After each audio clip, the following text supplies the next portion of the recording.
Romain Daubry qui nous rejoint. Bonjour et bienvenue Romain, merci d'être avec nous. Vous êtes membre de la cellule Info d'experts de Bourse Direct. Je lis là votre petit topo du jour. Vous commencez par écrire: pas de danger majeur, les investisseurs sont couverts.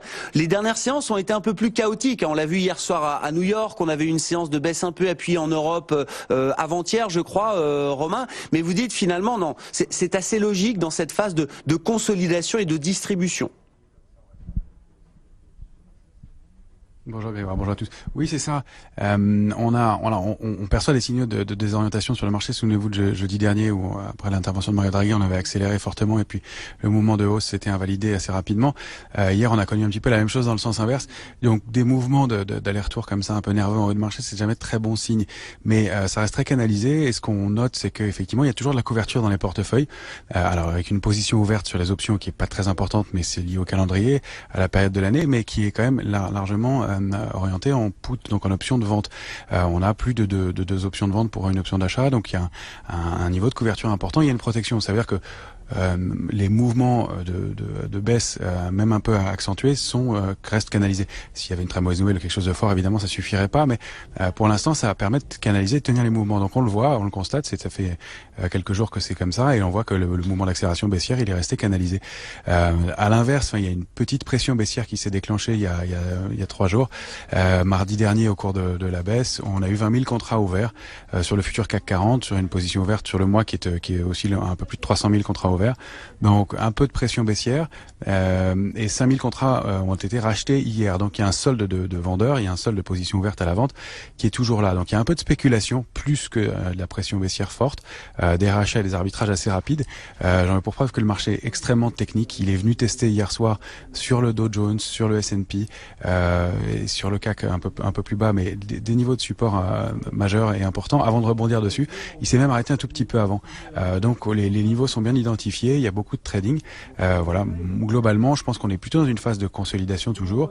Il n'y a pas de risque, comme je vous le disais, majeur dans l'immédiat, mais plus la possibilité qu'une baisse se mette en place, mais doucement, en crabe, comme on le constate depuis maintenant, plusieurs étés, où la baisse commence à se mettre en place en avril-mai. L'arrêt de la hausse commence à se mettre en place en avril-mai. Là, ça a commencé au mois de juillet.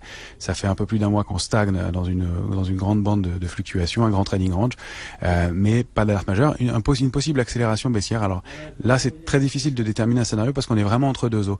Au-dessus de 5485 à Paris, on a la possibilité de rebondir et de retrouver la borne haute du trading range 5629.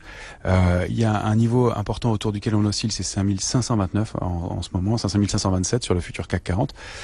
Si on franchit ce niveau, on peut aller rechercher la zone 5575, 5580. Ça permettrait de reprendre des couleurs et d'accélérer un petit peu. Maintenant, le scénario qu'on privilégie, c'est peut-être, et ça on le saura à partir d'ici vendredi prochain, d'ici le 9 août, puisque la figure graphique pointe à ce niveau-là. Si on n'arrive pas à franchir ce niveau de 5580 en clôture et de se réinstaller un peu au-dessus, on aura du mal à chercher donc 5629 par définition et donc les extensions à 5730, 5750.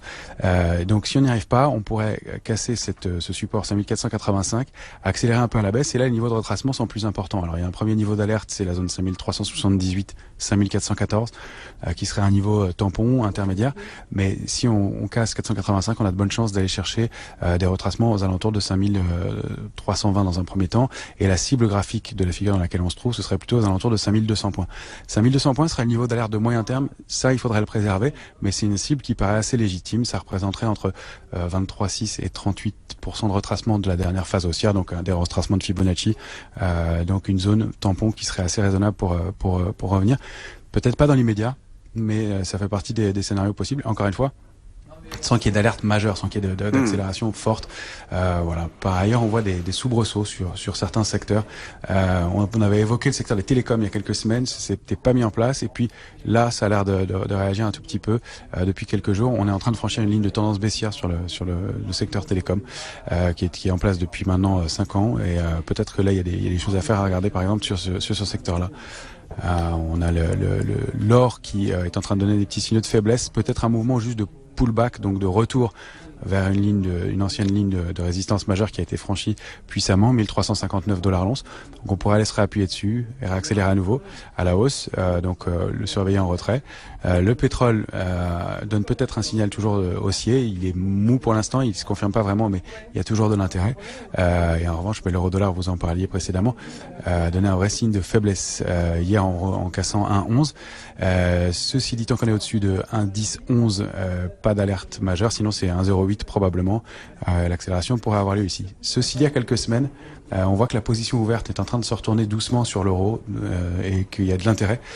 Donc peut-être à quelques semaines des intérêts aussi de ce côté-là. Ouais, attention, mais l'euro-dollar, je retiens 1,10,11 à surveiller. Sous ce niveau-là, si on casse franchement ce niveau-là, effectivement, on peut aller voir beaucoup plus bas. Donc pour l'instant, c'est un niveau qu'on a préservé, 1,10,40 environ au moment où on se parle pour 1 euro. Sur la parité euro-dollar, le dollar qui progresse donc depuis la communication de la Fed hier soir, cette baisse de taux de 25 points de base qui n'a pas été jugée suffisante peut-être pour les investisseurs. Et donc le dollar, de manière assez paradoxale, a progressé encore sur des niveaux déjà élevés. Merci beaucoup Romain. Romain Dobré qui est avec nous en duplex, comme chaque jeudi après-midi.